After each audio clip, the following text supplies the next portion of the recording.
Day 15, Sunday, November 6th. Genesis 16. Genesis 16 1-16 NKJV. Now Sarai had borne him no children, and she had an Egyptian maidservant whose name was Hagar. So Sarai said to Abram, "See now, the Lord has restrained me from bearing children. Please, go into my maid, perhaps I shall obtain children by her." And Abram heeded the voice of Sarai. Then Sarai, Abram's wife, took Hagar her maid, the Egyptian, and gave her to her husband Abram to be his wife, after Abram had dwelt 10 years in the land of Canaan. So he went in to Hagar, and she conceived. And when she saw that she had conceived, her mistress became despised in her eyes. Then Sarai said to Abram, "My wrong be upon you. I gave my maid into your embrace, and when she saw that she had conceived, I became despised in her eyes. The Lord judge between you and me." So Abram said to Sarai, "Indeed your maid is in your hand, do to her as you please." And when Sarai dealt harshly with her, she fled from her presence. Now the angel of the Lord found her by a spring of water in the wilderness, by the spring on the way to Shur. And he said, "Hagar, Sarai's maid, where have you come from, and where are you going?"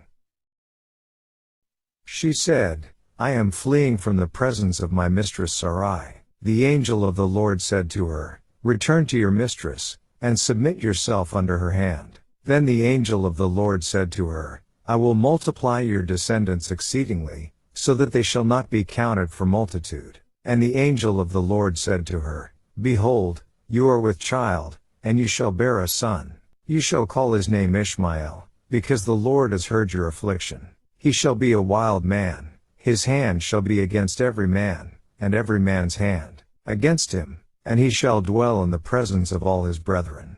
Then she called the name of the Lord who spoke to her, "You are the God who sees." For she said, "Have I also here seen him who sees me?" Therefore the well was called Beer Lahai Roi. Observe, it is between Kadesh and Bered. So Hagar bore Abram a son, and Abram named his son, whom Hagar bore, Ishmael. Abram was 86 years old when Hagar bore Ishmael to Abram. Daily Deep Dive. Abram is now 85 and Sarai 75 years old. 10 years have passed since God had promised to make Abram a great nation, Gen 12-4, yet they remain childless. Barrenness in this culture was extremely difficult. Being able to have children was seen as a gift from God, and therefore if you could not have children, you were thought to be punished or cursed by God. This would lead to a woman to experience reproach or social death. The Bible shows us how hard it was on women of that society to not be able to have children. Consider these verses, place yourself in these women's shoes. Gen 30-1, barren Rachel says, "Give me children, or else I die." In the previous chapter, Leah, who feels unloved/unwanted by her husband, clearly feels her husband will love her for giving him sons. Notice what she says. Gen 29-32, So Leah conceived and bore a son, and she called his name Reuben, for she said, "The Lord has surely looked on my affliction. Now therefore, my husband will love me." Gen 29-33, Then she conceived again and bore a son, and said, "Because the Lord has heard that I am unloved, he has therefore given me this son also." And she called his name Simeon. Gen 29-34, She conceived again and bore a son, and said, "Now this time my husband will become attached to me, because I have borne him 3 sons. Therefore his name was called Levi. In 1 Samuel we can read about the anguish of Hannah, Samuel's mother, who at this time is barren. In 1 Samuel 1:6 it states, "And her rival also provoked her severely, to make her miserable, because the Lord had closed her womb." 1 So 1-7 So it was, year by year, when she went up to the house of the Lord, that she provoked her, therefore she wept and did not eat. 1 So 1-8 Then Elkanah her husband said to her, "Hannah, why do you weep? Why do you not eat? And why is your heart grieved? Am I not better to you than 10 sons? 1 So 1-10 And she was in bitterness of soul, and prayed to the Lord and wept in anguish. 1 So 1-11 Then she made a vow and said, "O Lord of hosts, if you will indeed look on the affliction of your maidservant and remember me, and not forget your maidservant, but will give your maidservant a male child. Then I will give him to the Lord all the days of his life, and no razor shall come upon his head. It's clear from these scriptures that barrenness was extremely difficult. It's from this difficult place that we find Sarai 10 years later. Verse 1 introduces us to Hagar. Bible translations tell us she is Egyptian, which is accurate, but I found it interesting that the Hebrew word used here, Miri, comes from the root, Miriam, which if you will remember back to Gen 10-6, Noah's son Ham had 4 sons, one of them being Mizraim. Bible dictionaries tell us that Mizraim settled in Egypt and his family name becomes known as Egyptians. I find these family connections interesting.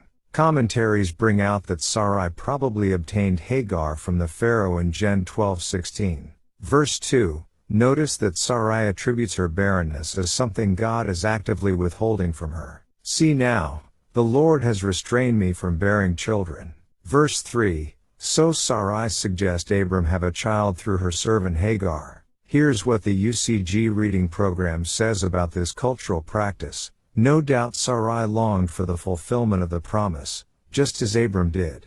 But with no fulfillment in sight, Sarai began to consider other options. Was not Hagar able to bear children? Did not God promise Abram a son without limiting himself to providing the son through Sarai?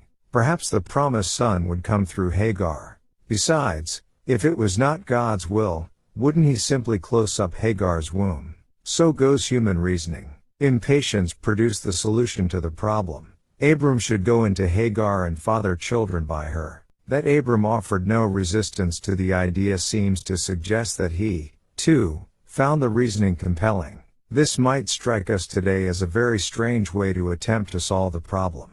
There is, however, more than meets the eye here, a cultural factor that would have provided a rationalization for Abram and Sarai. Dr. Eugene Merrill explains in his book Kingdom of Priests, A History of Old Testament Israel, certain peculiar actions of Abram and his wife in Genesis 15 and 16 require some attention to ancient Near Eastern custom and law, especially a few Hurrian practices attested in the Nuzi tablets, documents from northern Mesopotamia of the patriarchal age. An example is Sarai's barrenness and the steps she took to ensure offspring in spite of it. Genesis 16:1-6. She simply offered her slave girl Hagar to Abram as a surrogate mother, and the child of that union, Ishmael, came to be regarded as the son of Abram and Sarai. This is paralleled by Nuzi texts which describe the same remedy for a similar situation, 1987, pages 38-39.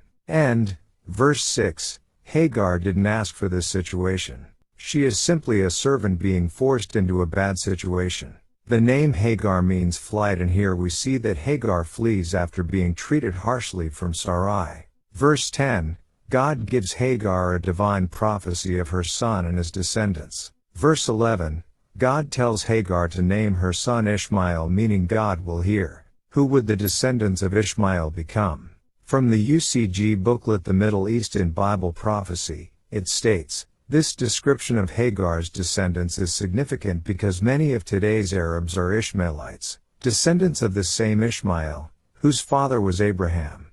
Muhammad, the founder and prophet of Islam, was descended from Kedar, one of the 12 sons of Ishmael, Ismail in Arabic. Today 22 nations in the Middle East and North Africa are Arabic nations, most of whose people are adherents of Islam. An additional 35 countries are members of the Islamic Conference, most of them with Islamic governments, but whose people are of different descent. And let's end today's study with another excerpt from the UCG reading program. Ishmael would ultimately become the father of many of the Arab people, so that, even today, we still live with the tragic results of Sarai's solution, i.e., major facets of the perpetual Middle East conflict.